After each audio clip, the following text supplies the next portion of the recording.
Hello friends, Piyali creation and cooking চ্যানেলে আপনাদের আবারও ওয়েলকাম।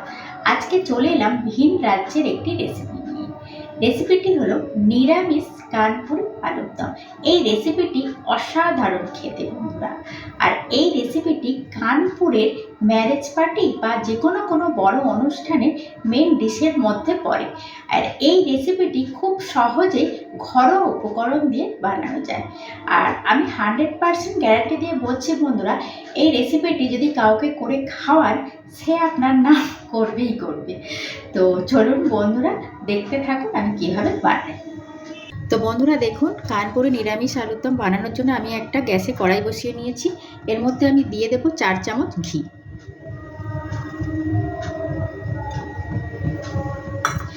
এরপর এই ঘিয়ের মধ্যে আমি দিয়ে দেব সামান্য পরিমাণ সাদা তেল। সাদা তেলটা দিয়ে দিলাম কারণ যাতে ঘিটা না পুড়ে যায়। এরপর এর মধ্যে আমি একে একে দিয়ে দেব কিছু গোটা মশলা, যেমন দেখুন এখানে মেথি,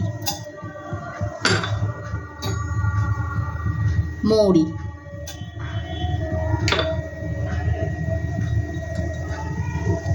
আর দেব গোটা জিরে। এরপর এগুলোকে আমি হালকা ফ্রাই করে নেব।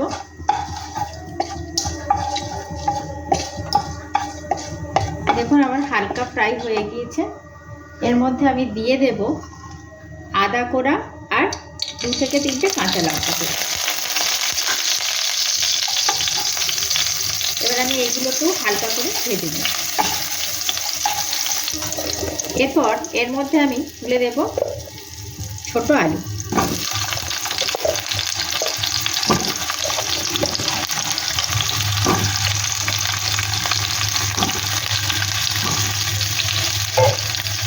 আলুগুলিকে আমি হালকা আঁচে হালকা করে ভেজে নেব।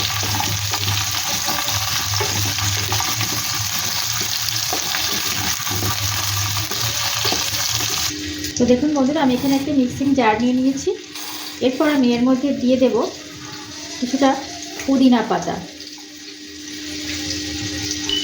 আর দিয়ে দেব 3টে কাঁচা লঙ্কা, সামান্য আদা, আর দিয়ে দেব কিছুটা ধনে পাতা। এগুলো সবগুলোর একটি পেস্ট বানিয়ে নেব। আচ্ছা বন্ধুরা, পেস্ট বানানোর আগে একটু সাদা তেল দিয়ে দেব। তো বন্ধুরা 10 থেকে 12টা কাজু বাদাম এর মধ্যে দিয়ে দেব। তো বন্ধুরা দেখুন, আলু ভাজা হয়ে এসছে। এরপর আমি এর মধ্যে দিয়ে দিলাম সামান্য পরিমাণ নুন। ভালো করে নেড়ে চেড়ে নেব।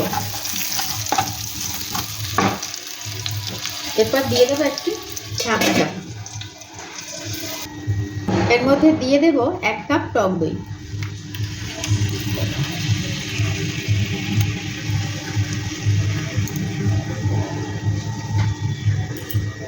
এটাকে ভালো করে হালকা আঁচে নেড়ে চেড়ে নেব, ঠিক এইভাবে।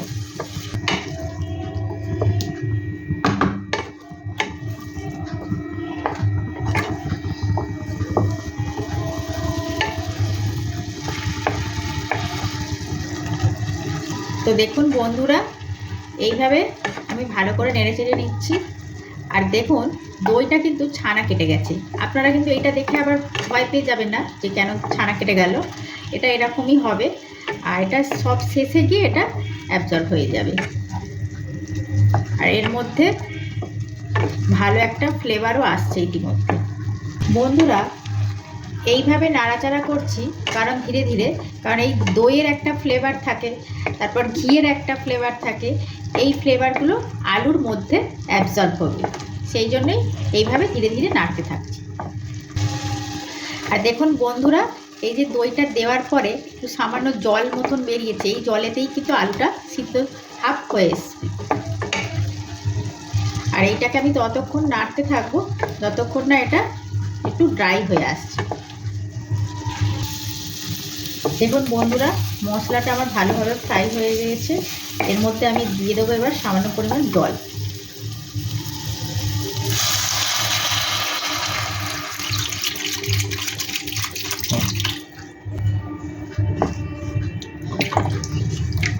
জলটা দিয়ে দিলাম, ভালো করে এবার নেড়ে চেড়ে নেব। বন্ধুরা এরপর আমি দিয়ে দেব সামান্য পরিমাণ নুন, আর দিয়ে দেব সামান্য পরিমাণ চিনি। নুনটা বারে বারে দিচ্ছি, তার একটাই কারণ, যাতে আলুতে ভালোভাবে নুনটা অ্যাবজর্ব হয়, সেই জন্যই বারে বারে নুনটা দেওয়া। দেখুন ভালোভাবে আমি নেড়ে চেড়ে নিয়ে এবার আমি একটা ঢাকা চাপা দিয়ে দেবো, দিয়ে আলুটাকে সিদ্ধ করে নেব। তো বন্ধুরা আমি এখানে একটা কাঁচের বোল নিয়ে নিয়েছি। এবার আমি বানিয়ে নেব একটি কানপুরি মশলা। তো এই মশলাটা বানানোর জন্য আমি নিয়ে নেব সামান্য পরিমাণ নুন, এখানে আছে সাদা তিল, আচ্ছা গোটা গোলমরিচ, আর দিয়ে দেব তিসি। এই তিসিটা আপনি যে কোনো বড় গ্রসারি শপে যাবেন, সেখানে পেয়ে যাবেন। বন্ধুরা আমি একটা ফ্রাইং প্যান নিয়ে নিয়েছি। এবার আমি এই মশলাগুলোকে ভেজে নেব।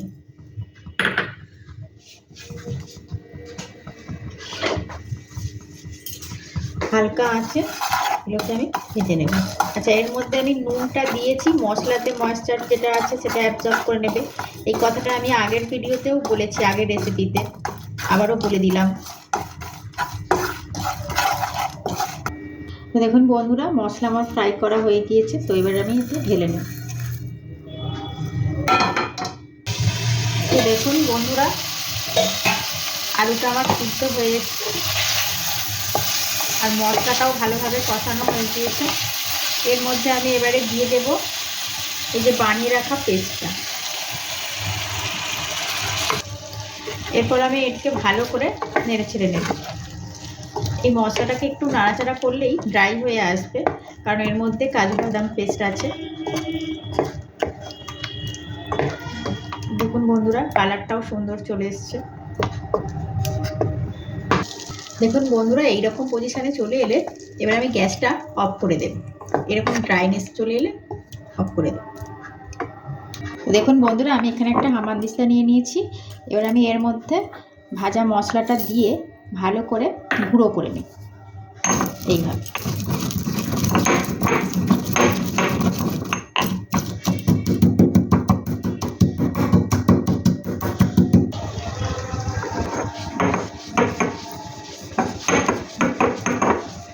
তো দেখুন বন্ধুরা আমার গুঁড়োটা রেডি হয়ে গিয়েছে।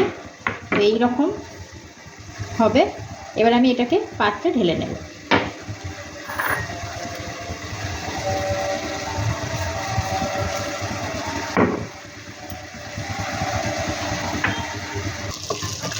তো বন্ধুরা দেখুন মশলাটা ভালোভাবে কষানো হয়ে গিয়েছে। এর মধ্যে এবার আমি দিয়ে দেব হাফ চামচ আমচুর পাউডার।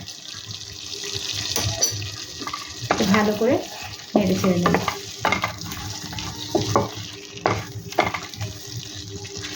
তো দেখুন বন্ধুরা এখানে আমার নিরামিষ কানপুরি আলুর দম রেডি। এবারে আমি এর মধ্যে দিয়ে দেবো একটু গুঁড়ো মশলাটা, এইভাবে ঠিক ছড়িয়ে দেব।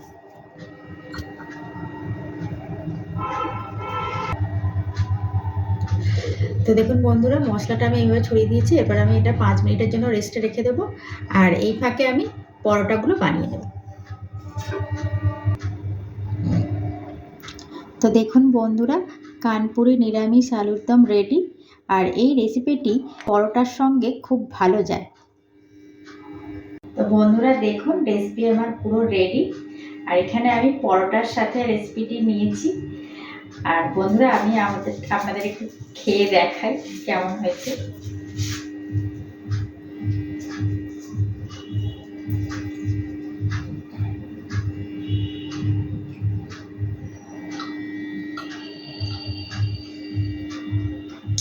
বন্ধুরা অসাধারণ খেতে হয়েছে, বিশ্বাস করুন। আপনারাও বাড়িতে ট্রাই করে দেখবেন, আর ভিডিওটি ভালো লাগলে লাইক শেয়ার সাবস্ক্রাইব করবেন। আজকের এই পর্যন্ত টাটা।